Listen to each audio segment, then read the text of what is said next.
నవ నిర్మాత. ఇలా కేసీఆర్ తెలంగాణ ప్రధాతనే కాదు, గజ్వేల్ నవ నిర్మాత మన కేసీఆర్ అని చెప్పి మనం చేస్తా ఉన్నా. ఇలా ప్రతిపక్షాలు కేసీఆర్ ముఖ్యమంత్రిగా ఉండి గజ్వేల్ సేవ చేస్తే ఏమన్నారు? అన్ని గజ్వేల్కేనా? కేసీఆర్ అన్ని గజ్వేల్కే పెడుతుండు. అబ్బా గజ్వేల్ చుట్టూ రింగ్ రోడ్ చూడు అన్నారు. గంత పెద్ద రోడ్ వేసిండ్రా అన్నారు. కేసీఆర్ ను తిట్టిపోసిండ్రు. సిగ్గు లేకుండా మళ్ళీ వచ్చి ఇప్పుడు గజ్వేల్లో ఓట్లు అడుగుతుండ్రు.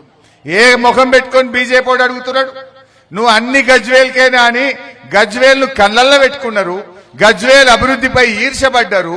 గజ్వేల్ అభివృద్ధిని అడ్డుకునే ప్రయత్నం చేసిన వాళ్ళు ఇవాళ వచ్చి గజ్వేల్లో ఓట్లు అడిగితే వేద్దామా?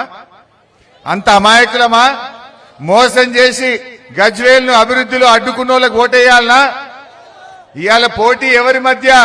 గజ్వేల్ ని అభివృద్ధిని అడ్డుకున్న వాళ్ళకు, గజ్వేల్ అభివృద్ధికి మోకాలడ్డం పెట్టిన వాళ్ళకు, గజ్వేల్ ను అభివృద్ధిలో ఈ దేశంలోనే అగ్రగామిగా నిలిపిన మన బీఆర్ఎస్ కు మన కేసీఆర్ కు మధ్య పోటీ.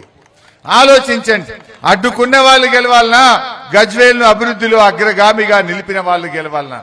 ఆలోచించండి. ఈడ బీజేపీ అయిన రఘునందన్ పోటీ చేస్తుండు. ఆయన ఎప్పుడు అన్ని గజ్వేల్కేనా అన్ని గజ్వేల్కేనా అని తిడుతుండే. సిగ్గు లేకుండా మరి గజ్వేల్ ఓట్లాడడానికి ఏ ముఖం పెట్టుకొని వస్తున్నావు? ఏ ముఖం పెట్టుకొని వస్తున్నావు అని అడుగుతున్నా. మొన్న దుబ్బాకల ఎమ్మెల్యే గెలిచిండు. రూపాయి పని చేసిండా? ఒక్క రూపాయి పని చేయకపోతే దుబ్బాక అక్క చెల్లెళ్ళు దౌలతాబాద్ రాయపోల్లా బండకేసి కొడితే 54,000 ఓట్లతో ఓడగొట్టిరు. 3 నెలల కిందనే 54,000 ఓట్లతో ఓడిపోయినావు. ఇవాళ నువ్వు గజ్వేల్ల చెల్లని రూపాయి, ఇవాళ నువ్వు దుబ్బాకల చెల్లని రూపాయి గజ్వేల్ల చెల్తావా? దుబ్బాకల్లే పని చేయలేదు, రేపు గజ్వేల్ల పని చేస్తావా? దయచేసి మీరు ఆలోచించండి. ఆయన రఘునందన్ మాటలు చెప్తాడు. ఏమనంటే ఇంటికో క్యాలెండర్ పంపినట్టున్నాడు.